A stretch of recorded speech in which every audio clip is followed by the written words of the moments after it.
Welcome to the Conflict Stories podcast with Sam and Scott, where real people share their professional and personal stories of conflict. Whether you're looking for advice or the comfort of knowing you're not alone, Conflict Stories brings the human and positive side of conflict to the forefront.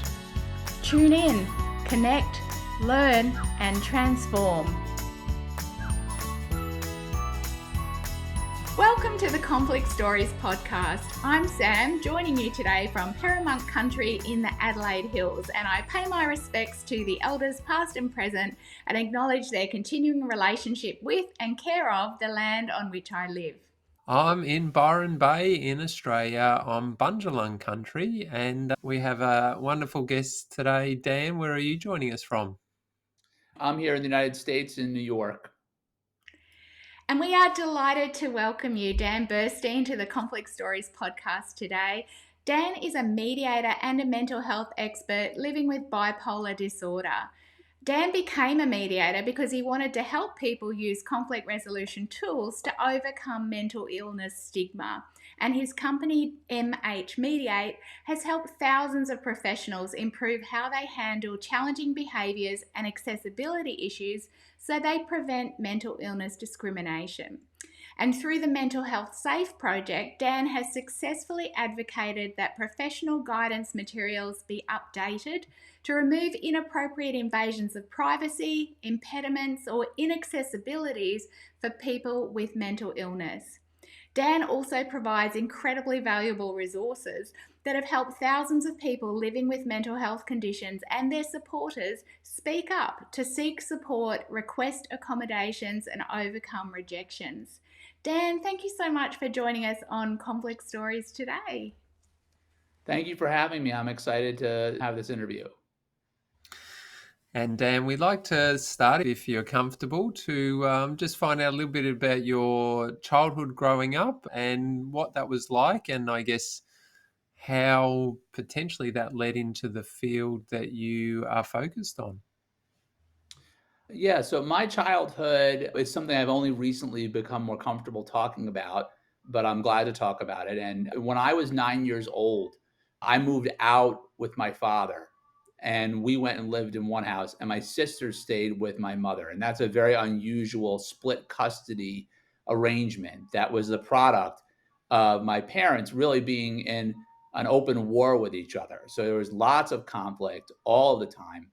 And that was the environment that I grew up in. And so that really shaped a lot of my expectations about life, because my home environment was just filled with so much hostility and animosity and strange situations.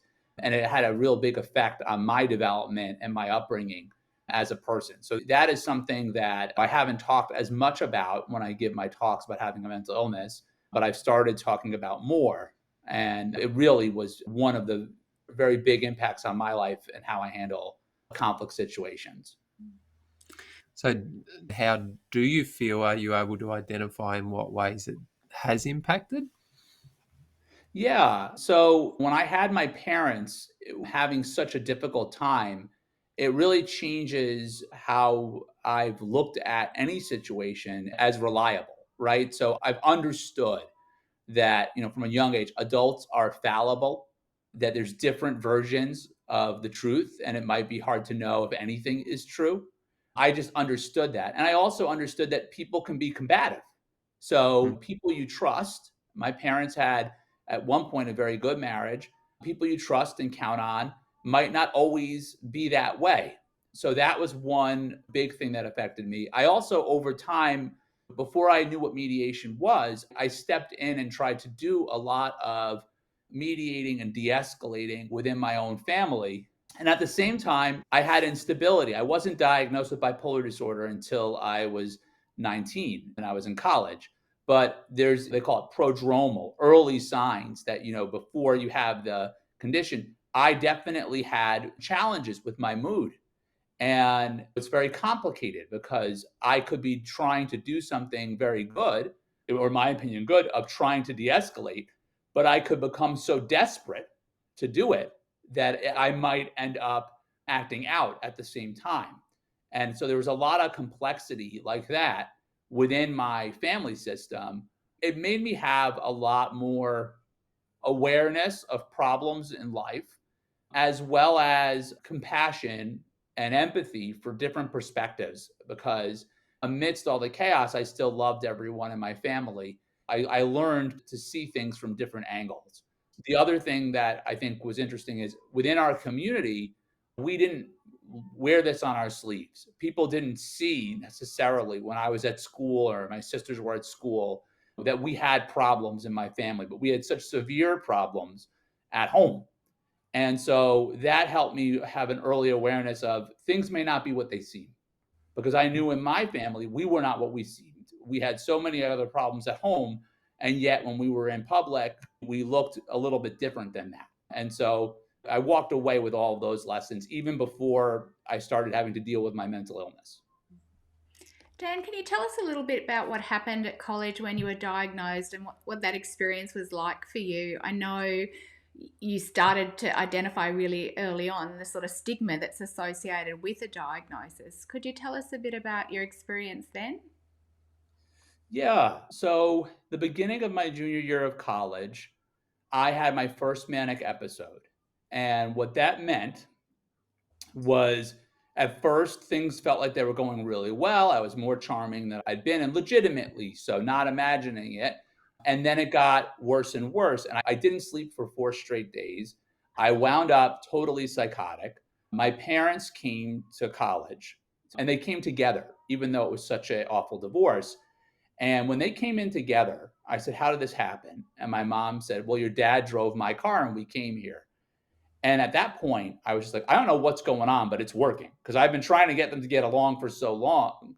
And now here we are. And so I just went through the roof and I became totally psychotic. And I genuinely believed I was going to time travel to fix it. So my parents never got divorced and our family was never screwed up. And I tried. I tried to do it, matching the movie The Butterfly Effect, which I had just seen a lot of times because I was doing a product placement research project on it. And I thought that's why I saw it. So I would know how to travel through time to fix my parents. And I wound up going to the hospital and they diagnosed me with bipolar disorder. First, they did a brain scan. They checked, do I have some kind of tumor? Or they checked if I was taking drugs. They realized, okay, he's bipolar disorder. They started treating me. And I was in the hospital in West Philadelphia. And it was the first time I was around people from all walks of life. We all had different mental illnesses. We all were being, ignored in a lot of ways. And it was for me, I had always done very well in school. People had always listened to me. This was the first time I saw people just totally not care what I had to say. And that experience really changed me because I felt very connected to all the people in the hospital. And I felt that this stigma was a really big problem. And so it was a real turning point for me. And it was a journey. I kept my illness a secret for a year, but I wound up speaking out about it. And yeah, I can go on forever. So I'll stop there. I could probably just do a 2-hour movie of just my illness. So And thank you for sharing that, Dan. I know that's something you share. I watched your TED Talk, and I remember you saying in the TED Talk that the psychiatrist said, don't tell anyone because of the stigma. So that obviously had a huge impact. And then something changed for you where you then decided to share that. And then obviously your journey from there is about educating people on that stigma as well. So what was that turning point that you said about a year later you'd said, no, I'm going to share that now? What made it change for you? well, thank you for asking that. I'll be very, very open about this. It's not something I've been able to feature in that many of my talks, but I was scared. Facebook had just come out and people knew I had this condition. We just talked about how I grew up. I was like, people can try to attack me with this. This is a stigma. People know my secret. And so when I first decided to speak out about my illness, I said, I don't want anyone to feel like they know my secret and they have some leverage on me. I like people to know that I'm comfortable with this and you don't have some kind of secret about me that you can use to hurt me. So that was my first reason that I thought about speaking up. And then I decided I better do this with an advocacy purpose in mind. So I got involved in a mental health club. I suggested I'm willing to speak. I invited everyone I knew to come hear me speak. It was for me a personal moment of just, I want everybody to know that I'm not ashamed and you can't hurt me with my illness. That was how I first started doing it. And then when I spoke, the reactions I got, I was not prepared. People were crying and coming up to me and telling me all their private stuff and telling me how brave they thought I was to speak up. And I thought to myself, I did this to protect myself. I wasn't doing this to help anyone. But then I became aware. I was like, this is what I'm doing here, is helping people, and I'm building these meaningful connections with people, and I want to do more. And I had a soul searching process from then. Originally I thought this is going to be a footnote. People will say, "Oh, Dan is someone who starts businesses," because that's what I was in school for. And by the way, he has bipolar disorder and he's not ashamed of it. But I started realizing this is what I care about more. I really care about helping people. I didn't go in thinking about that, but I want to help more people. And I think I can do more by focusing on the mental health. So that was a bit of a journey for me, but I came to that conclusion. This is how I want to spend all my time. Dan, how did that translate into a career in conflict resolution and mediation? What was the connection there? So I was looking for a lot of possibilities to address the stigma. That was my focus. At one point, I was looking into possibly mental health law. I interned at the leading mental health law center in the US. And I felt like the way they're talking about mental illness, they weren't mean about it, but I realized I don't like how they're talking about it. I want to figure out a way to help them talk better. And I also realized I don't want to take a side in a legal battle this way or that way, because it's very complicated with mental health. There's some people who believe we better fight for the rights to not be forced into treatment because we have autonomy.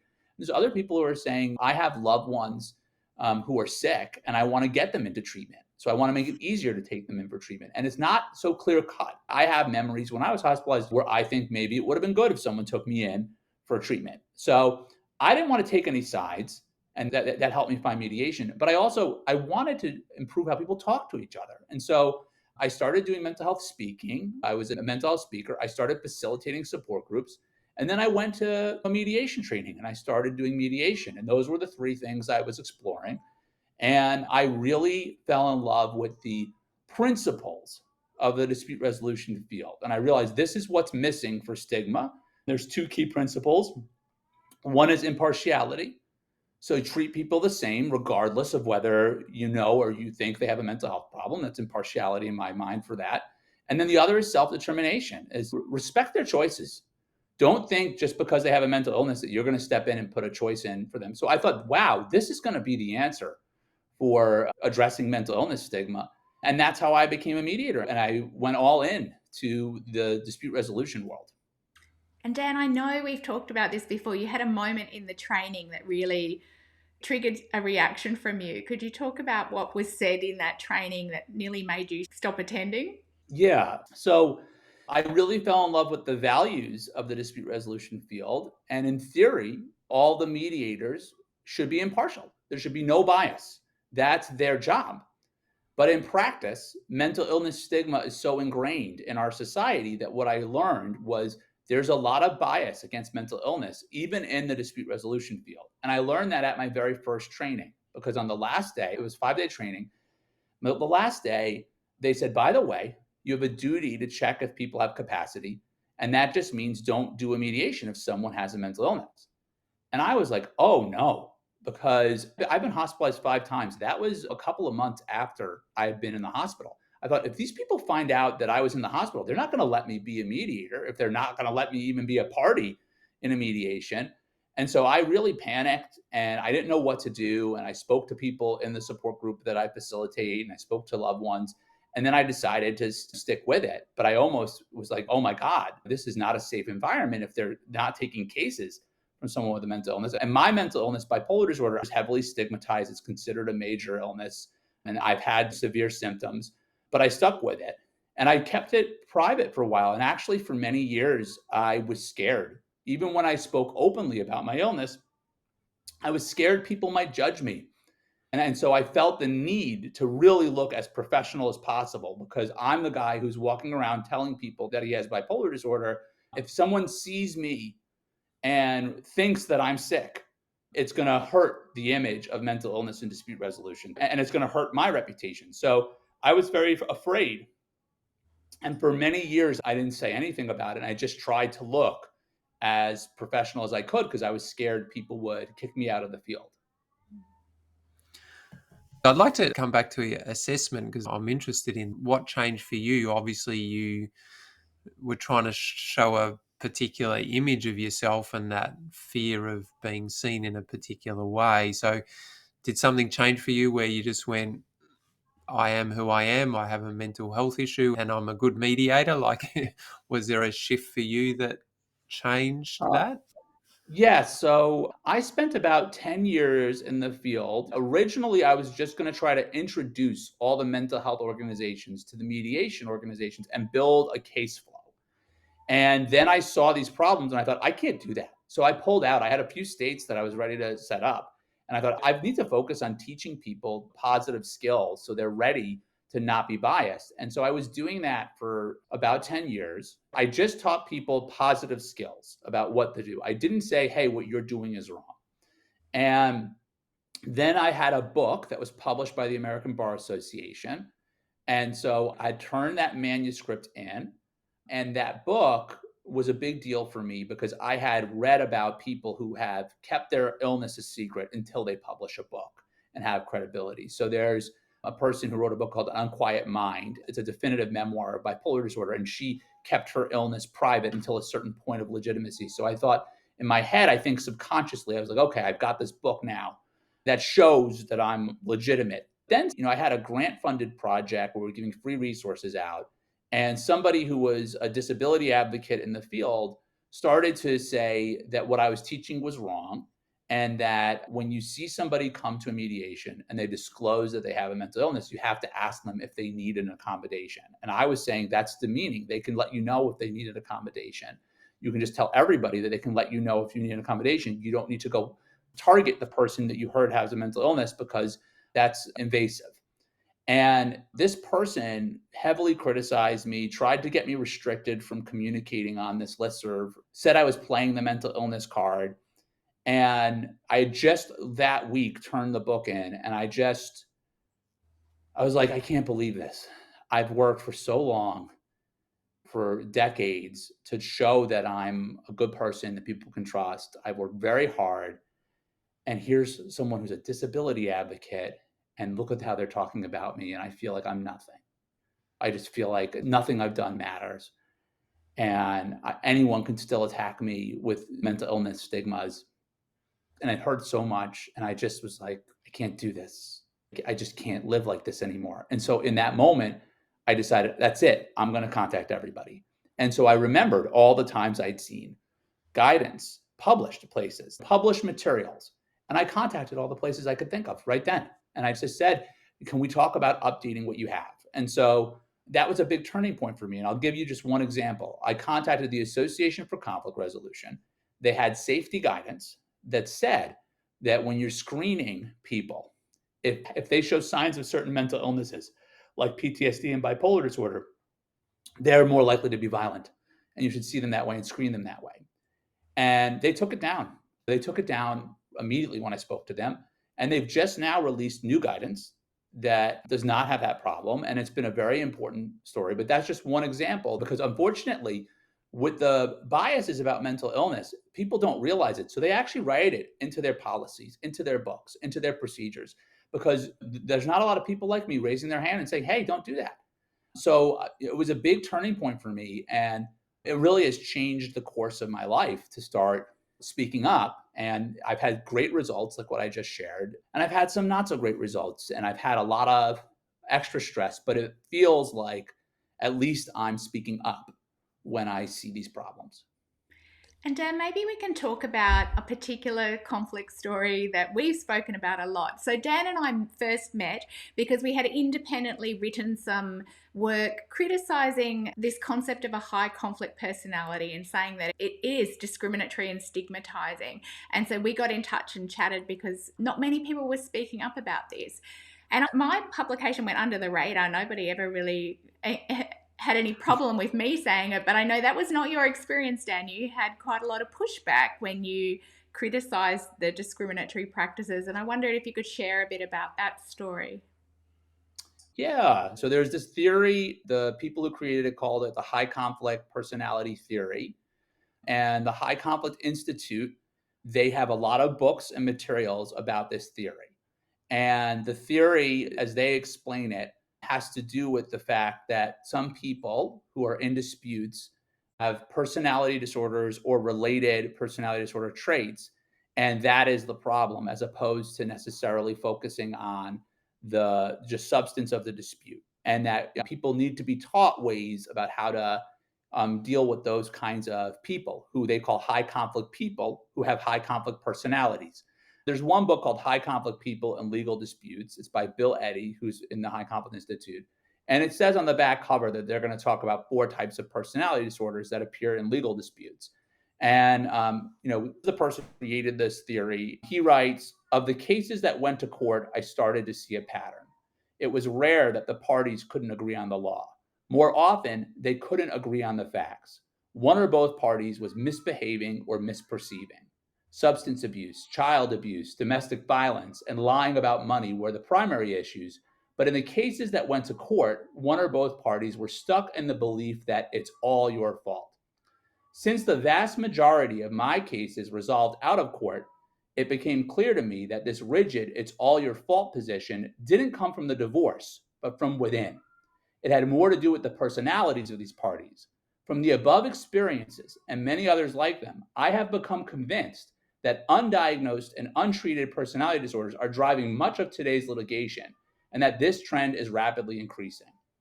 As far as I can tell, that is the origin story of this theory, which is the problem is that the cases that this person couldn't settle in mediation that went to court, they must have had untreated personality disorders. Now, making a guess that someone has a mental disorder and then treating them differently under the Americans with Disabilities Act, that could be considered discrimination because you're not supposed to do that kind of thing. So there's actually different cases out there, even just with personality tests. Be careful if you're going to say someone has one of these personalities. So what the High Conflict Institute has done, they have some techniques that I will say I think could be helpful techniques about how to handle communication when people are very upset and feelings are getting in the way. But they apply them with the focus on this idea that someone has potentially one of these personality disorders or related impairments. So to understand, you challenge some of that sort of what I'd call stereotyping or making some sort of judgment or assessment of a person as to their personality, and then there was some backlash from them Yeah. regarding that? Yeah. So actually, I first met the co-founder in 2013 at a conference. And she asked me about possibly doing a book. She publishes other books. And I saw this material. I got really uncomfortable, but I was still hiding, right? Because I didn't want people to judge me for my illness. I didn't want someone to say I have a high conflict personality. So I didn't do anything about it. And over the years, a couple of times I wrote a sample article and I showed colleagues and they encouraged me to publish it. But I was scared that I would be attacked, that if I said a criticism that they would say, well, this guy's an HCP. And they actually have an article on their website, bipolar disorder and HCPs and stuff like that. So I didn't do anything. And then in 2021, while I had started my advocacy, I received an advertisement sent to me by email from the Most Guthrie Academy. And they said, come to our training in 5 high conflict personality disorders and learn how you can do mediations with these people. They require a different kind of mediation. And so we're going to learn a different model of mediation. They call it the 4 forget about it. So this isn't a book, Mediating High Conflict Disputes. And they say have less discussion of insight, less discussion of the past, and less discussion of feelings. And that's what the book says, but that's also what the training ad says. They require a different kind of mediation in a book, Mediating High Conflict Disputes. And so I wrote back to them, not the High Conflict Institute. And I said, if you're having a training in 5 high conflict personality disorders, and then you're saying you're going to do a different type of mediation when someone thinks they have that disorder, that's a problem. And I said, I can help you. I can help you fix it. I've worked with other people. Just remove the part where you target the personality disorders and just teach the techniques as an option. Instead of saying, I'm guessing this person has one of these 5 disorders, just teach the techniques. So that's how I first got looped in, because they looped me into Bill Eddy. And, they were saying that they want to help people with mental health problems. And I wrote back to them because I'd seen their other books, and they have an article, How to Quickly Spot High Conflict People. That's in Psychology Today. And it says, how can you spot HCPs early on instead of being caught by surprise? How can you avoid marrying them, hiring them, working for them, living next door to them, or any other number of bad situations? They have another book called 5 Types of People Who Can Ruin Your Life.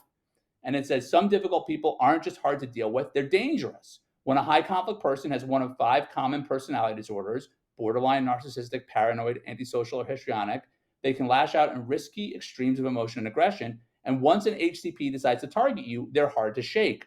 Then they have a book, Dating Radar, about making sure not to date people, Hiring Radar, about not hiring them. And they have a book called High Conflict People in the Church, where they say, getting educated about the 5 types of high conflict personalities that can distract us from the church's purpose and potentially damage or destroy the congregation is vital. And then it says, identify HCPs before it's too late. So it's all this stuff that's saying, hey, there's these people with these personality disorders, or they seem like they have them, and we should avoid them. Don't marry them. Don't have kids with them. So it's not just the mediation process being different. It's like, wow, you have a lot of stuff out there. And they were saying, oh, you're taking things out of context. And I was like, these are the titles of your books.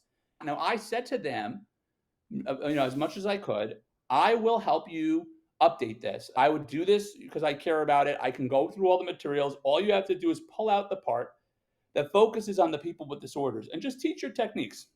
And Dan, can I just interrupt for a minute just to really clarify that? Your point was that what they were saying to people is make a preemptive assessment of somebody's mental health condition. Guess, here's some clues. You guess that they have one, and then you treat them differently. So it wasn't even, and I'm not saying this is right either, but it wasn't someone comes and discloses they have a mental health condition and you respond differently. They were saying guess, and then don't tell them that you've guessed, and then treat them differently. And what you're saying is the techniques might be appropriate for certain kinds of behavior, but you shouldn't be assuming somebody has a mental health condition, and you shouldn't be secretly diagnosing them and then treating them differently. I think I agree with what you're saying. I would say there's 2 ways to look at it. So one is, yes, these books, now they don't say it's a mental health diagnosis. They have their own heuristic of 4 signs that they think look like it could be an HCP. And I agree with you that that's a guess that is meant to approximate what they're describing as like a mental impairment, which would be a disability, whether or not they even qualify for a diagnosis. But they actually say, here's the 5 types, and those are 5 clinical labels that they say. But also it's if someone discloses it, right? So you're right that I don't think people should make those guesses. And there's times that that's not allowed. But also there's people who have these conditions and they're not evil people. Just because someone has this disorder doesn't mean they're going to be all the awful things that will ruin the church or shouldn't work somewhere. The issue becomes conflating the idea of a challenging behavior with a mental health diagnosis. You really should be having radar, not for a type of person with a disorder, but to notice signs of challenging behaviors that could come from lots of different disorders and no disorder as well. It's about the challenging behavior that matters. And so when people guess that someone who seems difficult is a high conflict person with a mental impairment, that's a problem, because you're saying, I see someone who's difficult, or I think is difficult, and now I'm going to guess they have a mental illness and they have a disability. That's one problem. And it's also a problem if someone says, hey, Dan says he has bipolar disorder.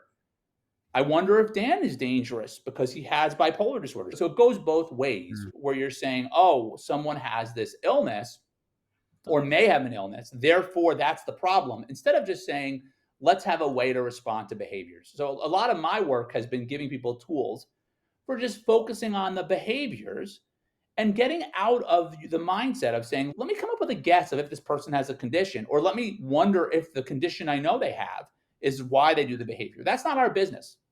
And that was what I was trying to hopefully achieve with the High Conflict Institute. I was saying this would be a success story for me if we could update your materials and show everyone, hey, we're realizing, let's focus on just the techniques that we have that we think work, and we're not going to label people with disorders anymore or assume someone with a disorder is going to do something. And that's exactly what the role of a mediator is, isn't it, Dan and Sam? We're supposed to be judgment-free. We're supposed to be impartial. We're supposed to not assume things about people. That's the whole thing about a mediator, is they're trying to just give that space for people to speak. And of course, you have to deal with challenges in that mediation. As you say, it's about the behavior or the mindset we might need to challenge, not make a assumption, judgment, or diagnosis of the person. That seems like the opposite of what we should be doing in conflict. Yeah, and what I've seen in my work with my advocacy, because it's not just with the High Conflict Institute, is people need help to step away from the guessing about someone's mental health.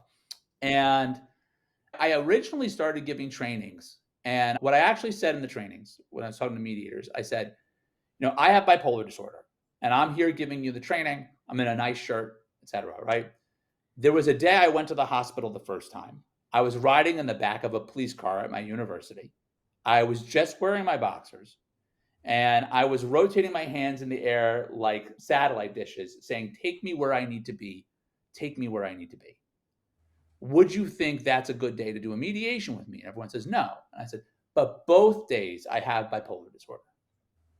Now and then. So it's not the disorder that is making it so today's not a day to mediate with me. It's the behavior." And I'd say, "So what are the behaviors that would lead you to not do a mediation?" And it would be crickets. And that's when I realized I thought I was just going to teach people to break that connection, but I realized they need resources to know boundaries for challenging behaviors. Behaviors like yelling, interrupting, going on tangents, being silent, hitting a table, etc. Those are the things people need to know how to notice and where the line is, as opposed to saying, "Hey, I think there's some people with mental illness. Let's keep them out of the mediation because I think they're going to act up." And that was my problem. And so I started working on that a long time ago. And I've have a lot of resources about challenging behaviors. But then there's the people who are really committed to thinking the problem is a high conflict person. The problem is we need to know what to do if we see someone with bipolar disorder. The problem is something like that. And that's what requires the most education, because it's just getting people past that idea, like I had at that first training. "Oh, you have a duty to check for capacity. Just keep out the people with mental illness." And it's like, no, actually figure out how you assess capacity, which is not looking for a condition. It's checking to see that somebody can show that they have understanding, reasoning, appreciation, and a way to express a choice. And so I didn't plan to become an expert in those things, but I have a new article coming out about capacity assessments, and I've been working on that for a while. I have materials on behaviors because I realized people need to see that there's another way to do this that makes more sense with conflict resolution values and does not involve pointing fingers at someone having a mental problem. Dan, you come across so articulate, so passionate, and you have achieved a lot of really positive change, but you have been treated quite badly by people, including the people at High Conflict Institute. What's it actually feel like to have people respond to you in that negative way? Like underneath your strong exterior, what does it feel like inside? So, I mean, to really share about that, I should say how how you and I became connected, which is you had written something about the High Conflict Institute. Someone showed me, and we didn't really connect until I reached out to you. And I reached out to you when I was in crisis because of the High Conflict Institute. So I had offered to talk to them, I had offered to mediate with them. They never wanted to talk to me. And so I said, "If you're not going to talk to me, I'm going to keep raising awareness of these kinds of problems."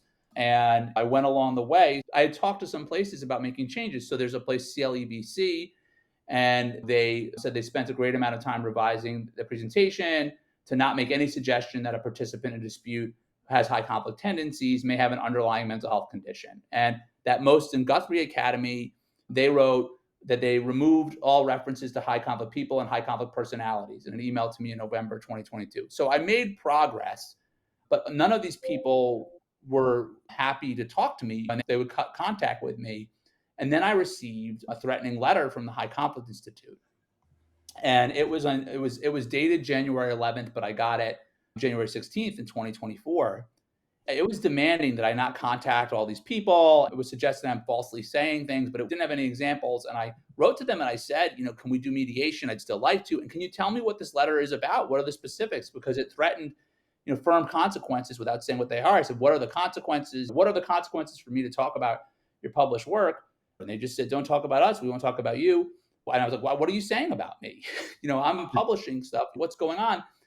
And that was where it ended. And I had this article coming out that was about personality disorder discrimination. So that article got delayed because I was checking with my co-authors. Are you comfortable? I got this threatening letter. I checked with the publisher. And then I obsessively just kept going online and downloading copies of everything cited in the article because I was scared that I was going to have some kind of frivolous attack on me from the High Conflict Institute. And I didn't know who they were talking to. I started contacting other people who I thought may have been influenced. And I was not doing well at all. And it was really, really hard for me. But I was committed to doing my anti-stigma work. So we got the article out. And then one day I thought, I need more support. And so I remembered that months earlier, like maybe 6 or 8 months earlier, someone had showed me Sam's article. And I reached out to her and I just said, I saw you had written about the high conflict personality stuff. Would you want to connect? And I was in a very desperate place. And Sam, I have to thank you for making time to meet with me and talk to me and just help me feel less alone and less afraid. And you asked me how I felt. I mean, I feel very rejected. I feel like garbage. I don't understand, what I did wrong to make people think I'm not worth talking to. I don't understand how an organization that says, hey, you can do mediation with these high conflict people as long as you don't do insight the past and feelings, won't talk to me at all. And I've said to them, we're both in the field. We know a lot of mediators in common. Why don't we do mediation? And it's been really painful to have so many people turn me away. And then I notice, and I mentioned, the Most in Guthrie Academy, they changed the language. They told me they changed the language. So there's all these times people make the change, but they don't want to talk to me. And so that feels really, really bad because it's like, well, I guess I was right enough that the people are making a change, but I guess they just hate me. That's how it feels, right? So there's something about me. And so it really, it adds up and it takes a toll. And I have great new relationships like meeting you, Sam. And there's a lot of people I've formed really good relationships with. But I really suffer from not understanding what I could do differently. What's the best way to have these conversations and not alienate people so much.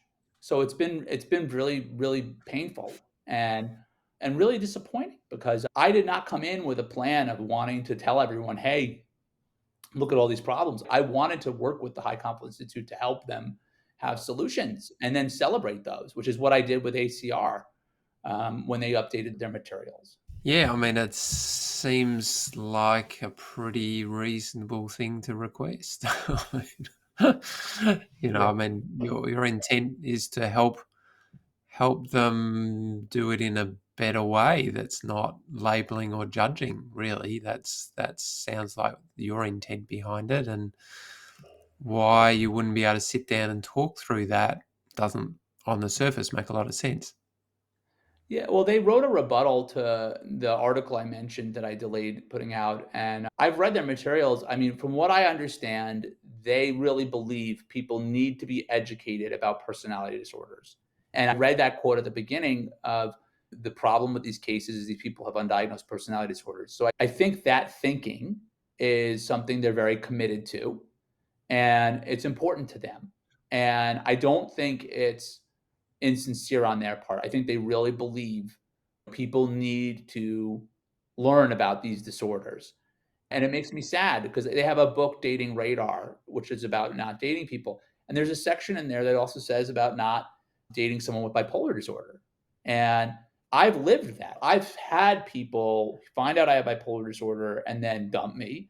I've had challenges with my in-laws who thought that I would be a bad match for my wife because of my mental illness. And then I see it in a manual of here's how you look for someone who may show signs of this bipolar disorder. And here's our recommendation. Don't date that person. And it's just, I believe they believe it, but it doesn't make it right. And I wish there was a way to talk to them. And at the same time, I do all this work contacting people. And it's like, well, I guess I shouldn't be surprised. The people who write this stuff are the ones who don't want to talk to me, because look at what they're writing about people like me.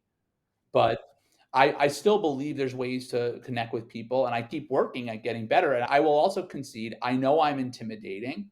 I'm very direct. I'm very insistent that stigma is wrong and the labeling like this is not okay. I don't treat it like it's a little deal. And so I think people get very overwhelmed hearing from me at all, because they're totally surprised this is even an issue.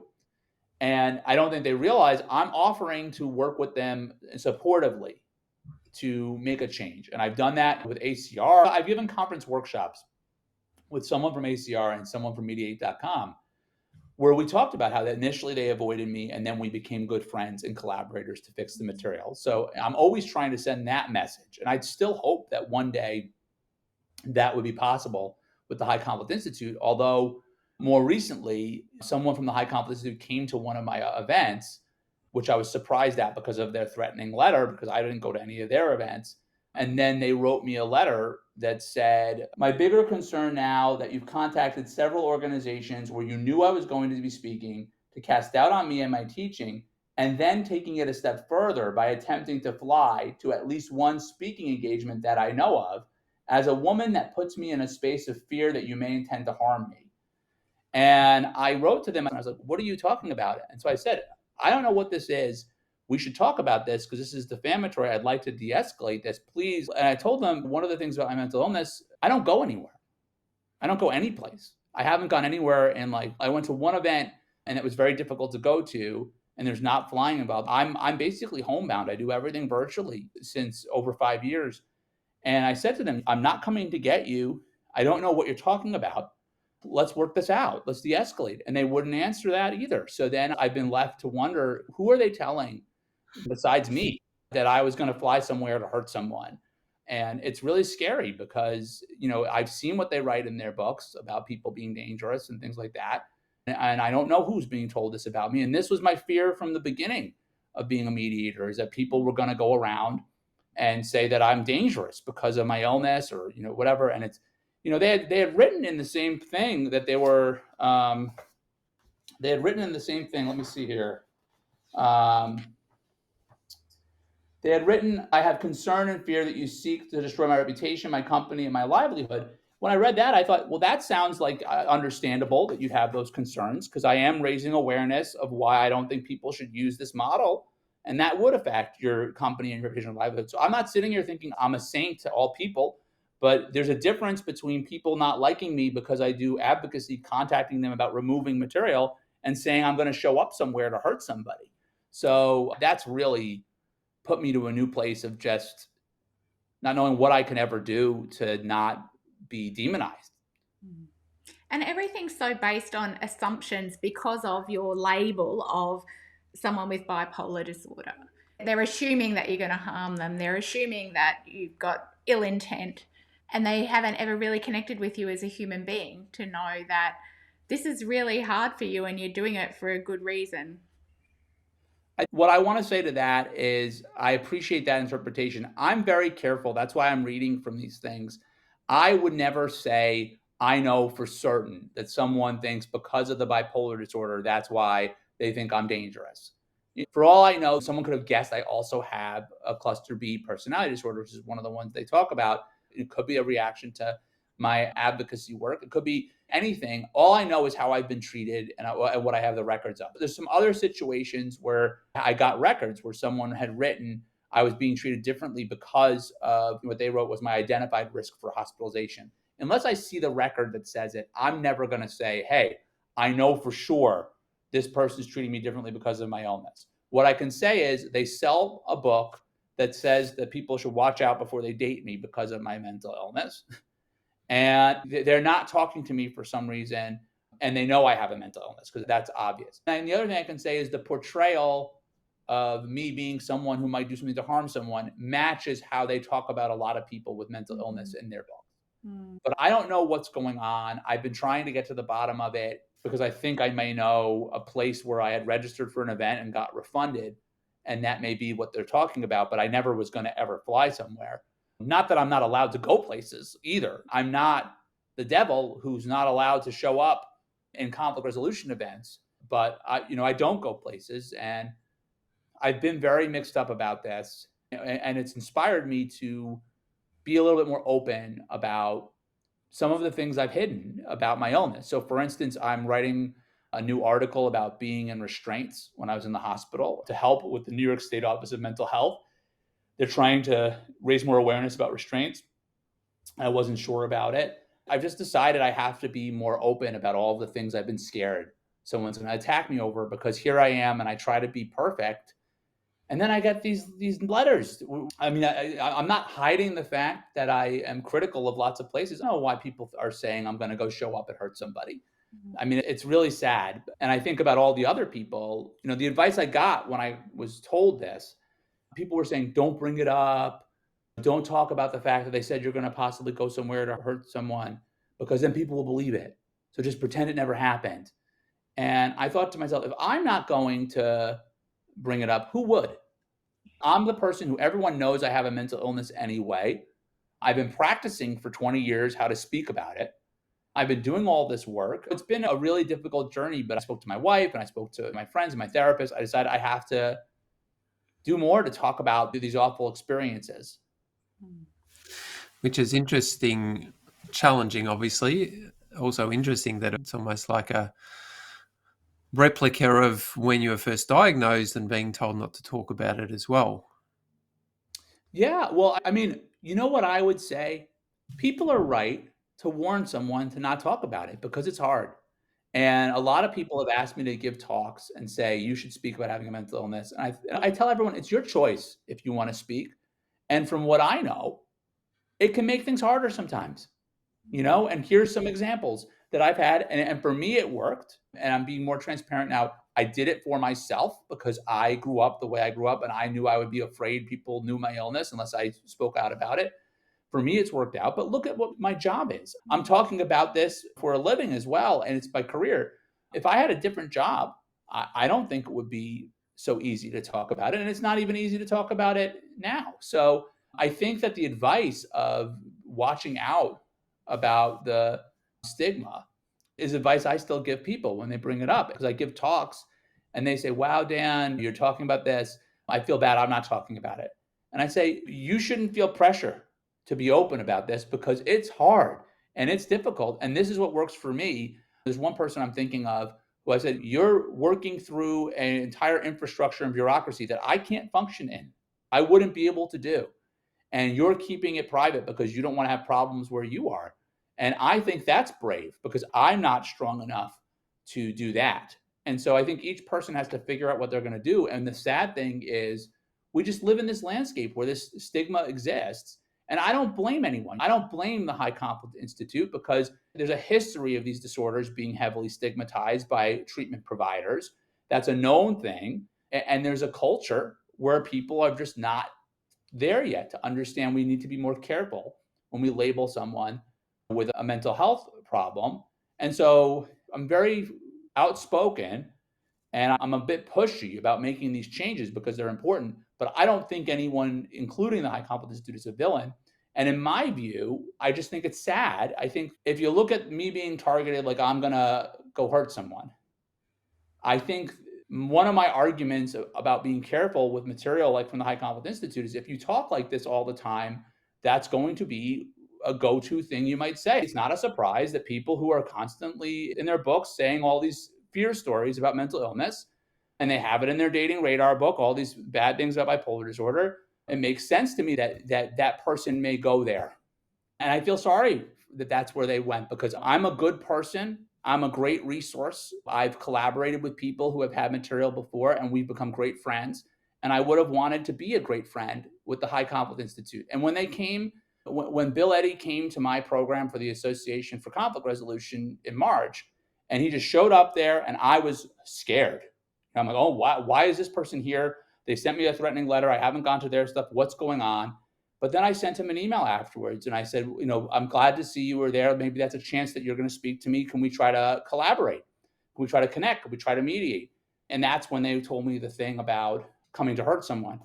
And, it's devastating But I came to this field of conflict resolution for a reason. I want to connect with everybody, including the High Conflict Institute, if they ever change their minds and will talk to me. And if that day ever happens, I think they'll probably feel silly because I'm sincere and I have the track record now since 2021. All I care about is getting that material changed so more people don't get affected by it and everyone moves on to have less stigma. I'm not looking to punish anyone and torment anyone. And I just think people don't realize the impact of the material. Like the story that Sam asked about my first mediation training, that was one spoken comment one person made at one training. And that scared me for forever and almost made me leave the field. How many times do you think people are being affected by this stuff? I don't think people do the math in their heads about how many people are affected by the fear mongering about mental illness. So that's why I try to fix it. I'm not trying to hurt anybody. If you're a practitioner, what's your advice to people that you might be mediating where there may be some mental health issues? So my advice for a practitioner is to remember your role is not to be someone's therapist or clinician. You're functioning as a dispute resolver. So everything you do should be informed by what's your job as a dispute resolver and not whatever kinds of worries you may have about someone with a mental health condition. Now, if someone comes in and they disclose they have a mental health condition, what I suggest someone says is, I don't want to make any assumptions. So what is it you want me to know from that? If they ask for something, then that's one thing to do as a reasonable accommodation or just an accessibility measure. And you do that based at their direction. So it's not me saying, hey, I know what your condition is, so I'm going to decide what I think is good for you. It's, oh, you asked me for this specific thing. If you want to offer general flexibility options to help people with mental health problems, you can do that. But instead of waiting for you to make a guess that someone has a mental health problem or hearing them tell you, just tell everybody what the options are. And that's called universal design. So just let people know and say, I'm a mediator. My goal is to be accessible to you. If there's anything that you could benefit from, let me know. Here's a list as part of the intake. These are some options that you can pick from because otherwise they wouldn't know. And it really isn't even fair that only the people with disabilities would find out that they can adjust the process. So that's a bit about accessibility. For challenging behaviors, that's something where having a policy based on specific behaviors is really helpful, especially because if someone does have a mental health condition and they've lived through stigma, they might wonder if you have a personal issue with them. But if you can say, look, this is what I normally do for these specific behaviors, that'll help them understand, oh, it's not a personal thing about me. It's a normal, transparent behavior response thing that this mediator does. And there's different ways that people can make those plans and set them up. Sometimes one party will accuse another party of having a mental illness, and they might do that to damage someone. So if you're in a family mediation and you want to try to make a better case for yourself for custody, unfortunately, it's common to say, oh, the other person is mentally unstable, they're unfit, and just try to cast that label on them in order to help with a custody case. So what I recommend a professional do in that point is say, look, if anyone wants to talk to me about their mental health, they can, but we're not going to take it from one person on the other side and factor it in. So it's only if you choose to tell me. And in the meantime, what we focus on is the behavior and not whether someone fits a label. So let's focus on the behavior at issue. The behavior here was interrupting. The behavior here was not being present for a bunch of visits with the child. Those are the behaviors. Let's focus on that behavior and move away from the mental health label. So I actually have a script that I've written for that to help people. So those are some ideas for practitioners. But the key thing is to have that philosophy of saying, mental health problem, it's not my business to make guesses. If you want to ask me for something because of it, I want to hear it, but it's your choice. And let's shift the focus to behaviors and let's make sure if we have accessibility options, we're giving those to everybody. And so I have tons of resources that I've created to make that easy to do. And what I try to remind people is it's actually easier to do it this way than to try to go on an adventure of saying, what do I do now? This person has this condition. Should I go research this? Should I find this person? It's like you're on this personal investigatory mission of what to do. There's a lot of stress there. But if you have these policies in place, you're ready for all the situations and you're not going to go skew into this inappropriate labeling, which Again, it's understandable people did it because they didn't know what to do, and there's stereotypes in our society, but it is wrong, and it does make messes, like unnecessary messes and unnecessary complications. Yeah, I like that. And I had a mediation recently. I did the intake sessions, and one person in particular said they were quite anxious, which, is normal to be anxious in a mediation. I just like the idea of, like, I don't have to, and I don't anyway, 'cause I'm a social worker, so I understand that. It's not my job to assess their level of anxiety or whether they've got a mental health issue around anxiety. It's more like, okay, what would you need? What's going to work? And offering, as you say, that to everyone, not just singling out one person, but offering those options to make it more accessible for both parties. Right. And then the other thing is, I've learned myself from doing all this work, it means a lot to tell someone, hey, this is what I do for everyone. I'm not Mm. singling you out. Someone will call me up for help. I get calls all the time. What do I do? I have this mental health situation with my family. And I say to them, this is what I tell anyone. I do this all the time now because I want people to understand I'm not personalizing this. I'm not building a special relationship with you. I am being an impartial professional with everything I'm doing. So it's a very useful way to think about it. And I think it's a nice thing because one of the problems I have is people don't know I have a mental health problem most of the time unless I tell them. Like, I have a very severe mental health problem. I could benefit from being able to ask for an accommodation, but I may not want to reveal my stigmatizing illness. So, like, let's say hypothetically, I was getting divorced. If I was getting divorced, I'd feel awful. I'd have trouble sleeping, and I'd be afraid I was going to get manic. So I would take Seroquel, which is an antipsychotic drug that knocks me out. And then I would be very, very groggy in the mornings and very irritable because of that drug. That's what happens to me. And so I would need an evening session time. I would want to be able to ask for that session time without revealing that it's a sign that I had a disability need, because I don't want my partner to say, look at how incompetent Dan is. He can't even make it to a morning session because of his illness, right? So being able to offer these options to people without them having to say it's because of their disability, and just saying to other people, hey, we'll try to get you what you need. You don't have to tell us anything. That could be very important. And especially if there's a custody matter, I might not want the mediator to think that I'm weak as a parent. So I may be scared to ask for those accommodations. But if I'm told whenever anybody comes here, one of my jobs as the mediator is to make the process as comfortable as possible. So here's a list of things that you could ask for, and let me know if you want any of these things. I'd like to get your list. Yeah, I can send you a copy of my book. And in Yeah. fact, I can make that available for listeners of the podcast to get for free because I just got the rights to it. And I can highly recommend it. It's called Mental Health and Conflict, and it's one of the best books I've read. So every mediator should read it. Thank you, Dan. And it's so wonderful that you're now giving it away for free, because it used to be really expensive when it was through the Bar Association publishing. Yeah. So The American Bar Association charged me $95 US for it. And I was always trying to get them to lower the price. And now I have control of it. So I can make it available. And I'm very thankful. The new publisher, DRI Press, said that they would work with me to make it available for free electronically. Dan, thank you so much for being so vulnerable and honest and sharing such a wealth of information. To finish up, we always ask our guests for a little pearl of wisdom, something that if someone said to you, Dan, what would be the best advice you could give us on how to engage in conflict in a constructive way? What would you tell them? I'm trying to think of what my best pearl of wisdom would be. My latest pearl of wisdom is, and this is unfortunately because of how I've had to live with my advocacy, is to make a plan that doesn't depend on another person.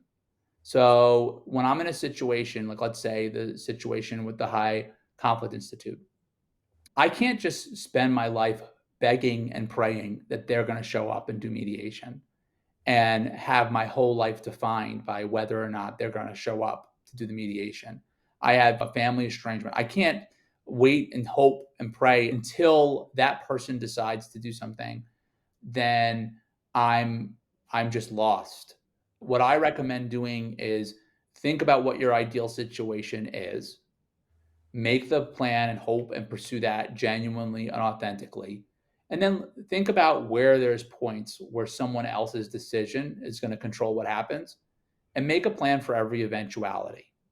So don't just sit and wait in what I consider to be this, praying, begging posture, hoping, and not know what to do. Reorient in some way and have a plan to handle it. So that's been very helpful for me. I learned that the hard way. It was very sad because I had a lot of places that I would wait to hear from them. And it hurt because I didn't know, are they prioritizing making the updates? What are they doing? And I had to change my model to be one where I could move forward with my life and still hope that the good outcome will happen that I was hoping for, but also have a plan of what to do if that doesn't come through. And to bring it back home to the beginning of the podcast, I think that's something I had to learn in life with my family situation, where there were a lot of things where I always still held out hope that people would get along. And my parents did get along a lot better after I got sick because I kept asking that people would try to get along. I really appreciated that they did that.